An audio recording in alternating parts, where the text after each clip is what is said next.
Hello everyone and a very warm welcome to this lesson. In this lesson, I'm going to teach you about the future perfect tense. Now, to be able to use this tense correctly in writing and in spoken English, it is extremely important to understand the rules.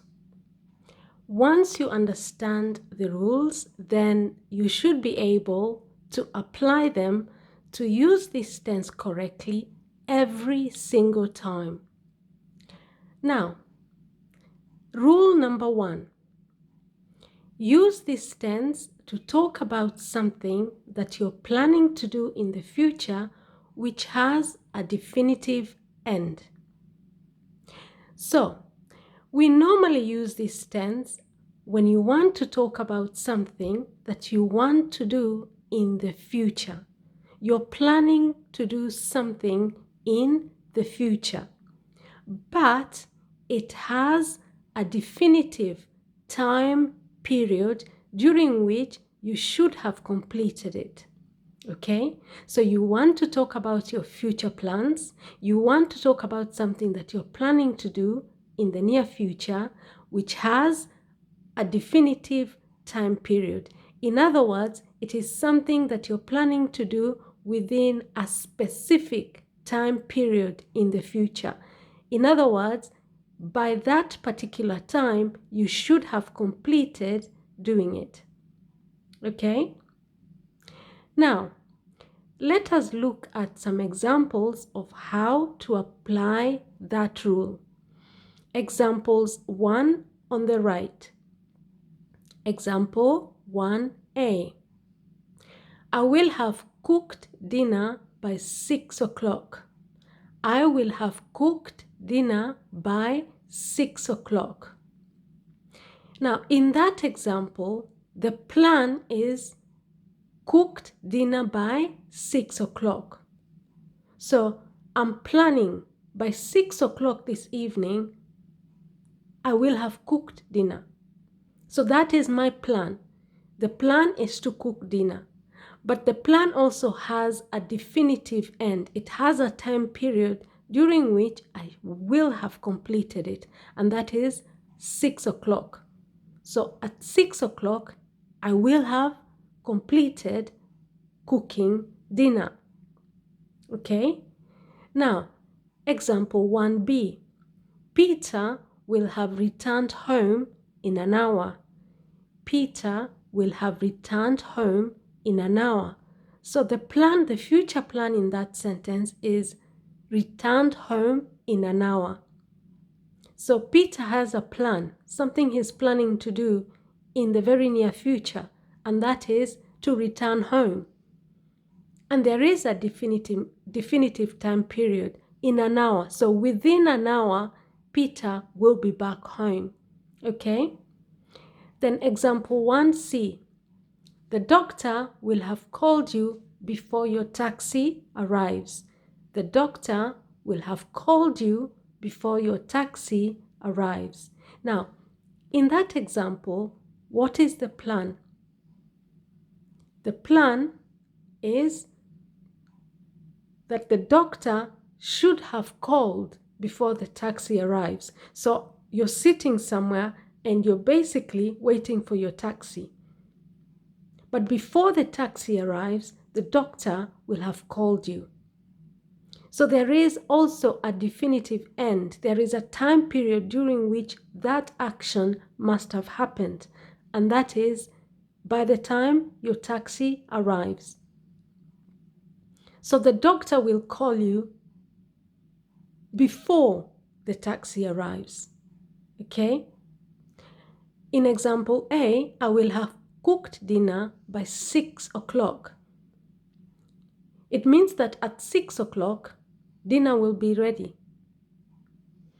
Example 1b, Peter will have returned home in an hour. Okay? So within 60 minutes, Peter will be here. He will have returned home. Okay? So remember, when you want to talk about something that you're planning to do in the near future, and you're planning to do that thing within a specific period of time, then use the future perfect tense. It is a very, very effective way of talking about things that you're planning to do in the future, but things that you're also planning within a fixed period of time, a definitive period of time. You're planning to have completed it within a specific time period in the near future. Okay, let us move on to rule number 2. To construct this tense, always use this formula. So we have a formula that we use every single time when we want to construct a sentence in the future perfect tense. And the formula is will plus have plus verb. But the verb must be in the past tense or in the past participle verb form. The verb must be in the past tense or the past participle verb form. Now, before we continue any further, I would like you to look at rule number 5, because that will help you to understand rule number 2. Rule number 5 says, in this tense, regular verbs always end with ed in the past tense. So as you already know, we have regular verbs in English and irregular verbs. Regular verbs are verbs which end with ed in the past tense. Okay? Look at example 5a. Clean, cleaned. Jump, jumped. Paint, painted. Scream, screamed. Now, all those are examples of regular verbs because they end with ed in the past tense. When you change the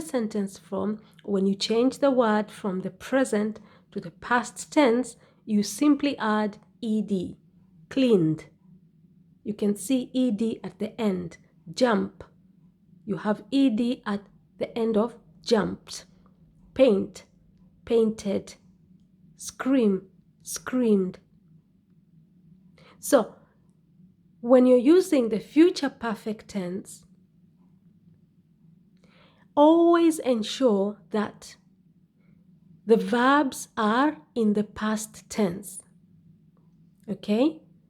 And you simply have to ensure that if it is a regular verb, just add ed at the end of it. Okay? Just add ed. For example, if you look at examples 1a, cook became cooked. I will have cooked dinner by 6 o'clock. Peter will have returned. Return became returned. The doctor will have called you before your taxi arrives. Example 1c. Call became called. Okay? However, we are saying rule number 2, to construct this tense, always use this formula. Will plus have plus verb, and the verb must be in the past tense or in the past participle verb form. What is the past participle verb form? I hear you asking yourself. Now, let's look at rule 5b. Irregular verbs do not end with ed. Instead, they change into the past participle verb form. And this is a specific verb form used in all the perfect tenses.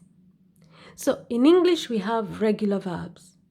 And as we have seen, these verbs end with ed in the past tense. But we also have irregular verbs which do not follow that rule. Instead, they change into the past participle verb form. And this is a specific verb form used in all the perfect tenses. Whether we're talking about the past perfect tense or whether we are talking about a perfect continuous tense, as long as the word perfect is there, then you must use the verb in the past participle verb form. Okay? And how do you know that a sentence is in the perfect tense? You know if the sentence has the word has or it has the word have. So if a sentence has the word have or it has the word has, then it is in the perfect tense. And in that case, then the irregular verb must be changed into the past participle verb form. Okay, it is the third verb form. It is the third verb form. Look at examples 5b. Now, drive, the past tense is drove, okay, and the past participle verb form is driven. That is the third verb form. That is the past participle verb form. Now, eat, the past tense of eat is ate. The past participle verb form of ate is eaten. Grow, the past tense is grew, but the past participle verb form of the verb grow is grown. So driven, eaten, and grown are past participle verb forms. And every single time that you construct a sentence in any of the perfect tenses, then you have to make sure that all the irregular verbs are converted or they are changed into the past participle verb form. Okay? Now, so let us now go back to rule number 2. So to construct this tense, so if you want to construct a sentence in the future perfect tense, always use that formula. That is will plus have plus verb. But make sure that the verb is in the past tense if it is a regular verb, which means you simply add ed at the end of the verb, or make sure that if the verb is an irregular verb, you change it to the past participle verb form. Okay? Now, let us look at some examples of how to apply that rule. Look at examples 2a. The storm will have ended in 2 hours. The storm will have ended in 2 hours. So, will plus have plus the verb end. And because it is a regular verb, I just add ed and it becomes ended. The storm will have ended in 2 hours. Example 2b. I will have eaten before you call me back. I will have eaten before you call me back. Again, we have will plus have, and then you notice eaten is an irregular verb. And because it is an irregular verb, we just can't add ed at the end of it. No, we can't have that verb in the past tense. We have to change it to the past participle verb form. And therefore it becomes eaten. Okay? Example C. The baby will have slept in 30 minutes. The baby will have slept in 30 minutes. Again, in that sentence, we have the construction. We have the formula will plus have plus slept. Slept is the past participle verb form of the verb sleep. Okay? We can't add ed at the end of the verb sleep. We cannot say slept because that is not correct English, because sleep is an irregular verb. So in the past, to use it in any of the perfect tenses, we have to use it in the past participle verb form, and that is slept. Okay, let us move on to rule number 3. To construct a question in this tense, use this formula. So sometimes you want to ask a question, and you want to ask a question in the future perfect tense. Okay? You want to ask somebody if they are going to have finished or they are going to do something within a definitive time period in the future. You want to know, you want to ask somebody, will you have completed doing something within a specific time period in the future? To do that, then use this formula. Number 3, will plus subject plus have plus verb. And again, the verb either in the past tense if it is a regular verb, or past participle verb form if it is an irregular verb. Okay? Now, let's see some examples of how to apply this. Example 3a. Will you have returned by then? Will you have returned by then? So we have will, and then we have you. Remember the subject. The subject here is simply the pronoun, okay? You. We have a few pronouns. We have you, I, he, she, we, and they. If you're not familiar with pronouns, I have uploaded a video about pronouns. Feel free to have a look at that video. So, will you have returned by then? So we have will, plus the subject, which is you, plus have, plus return, plus ed, because return in the past tense becomes returned. And that is because return is a regular verb. Look at example 3b. Will he have driven you back in an hour? Will he have driven you back in an hour? Again, in that sentence, we have the construction. Will plus he, which is a subject, plus have, plus driven.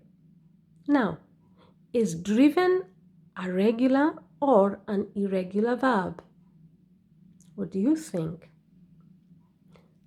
Driven is an irregular verb, and therefore we have to change it to the past participle verb form. It becomes driven. Drive, drove, driven. So if you want to ask a question in this tense, you always use that formula, okay? Let us move on to rule number 4. To construct a negative sentence in this tense, use this formula. Will plus not plus have plus verb in the past tense or in the past participle verb form. How do you apply that rule? Let us look at examples 4 on the right. Example A. The plants will not have grown by then. The plants will not have grown by then. So, in that sentence, you have will plus not plus have plus the verb in the past participle verb form, and that is grown, because grow is an irregular verb. Look at the next example. Lily will not have saved money yet. Lily will not have saved money yet. In that example, we have once more will plus not plus have plus saved. Saved, we just have ed at the end, and that is because save is a regular verb. Example 4c. They will not have paid you in 2 months. Once more, we have the construction will plus not plus have plus paid. And paid is a regular verb. So we just have the D at the end, okay? Now, this brings me to examples 4, okay? Or rather, rule number 4. Let us look at rule number 4. To construct a negative sentence.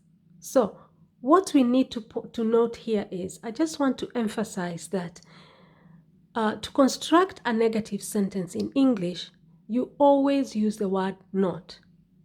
He came yesterday. He did not come yesterday. I have eaten food. I have not eaten food. Okay? So just remember that tip. To construct a sentence, a negative sentence in English, always remember to add that little word not. Okay? He called me. He did not call me. I have paid you. I have not paid you. However, if you want to construct a negative sentence in using the future perfect tense, then remember the formula will plus not plus have plus the verb in the past tense or in the past participle verb form if it is an irregular verb. Now, we have already looked at rule number 5. I hope rule number 5 now makes perfect sense, especially in the context of the future perfect tense. Regular verbs always end with ed in the past tense. Irregular verbs do not end with ed. Instead, they change into the past participle verb form. And this is a specific verb form that we use with all the perfect tenses. And how do you know that a sentence in English is in the perfect tense? Simple. If it has the words have and it has the word has. As long as an English sentence has or it has have, then it is in the perfect tense. In that case, if the verb that you want to use is an irregular verb, then you have to make sure that you change it into the past participle verb form. Okay? So this brings me to the end of this lesson. I hope you now know what the future perfect tense is, when you use the future perfect tense, how you use it, how you construct sentences in this tense, how you construct a question in this tense, also how you construct a negative sentence in this tense. But I also hope that you now know the difference between regular verbs and irregular verbs, especially when you want to use them in the future perfect tense. Okay, now this brings me to the end of this lesson.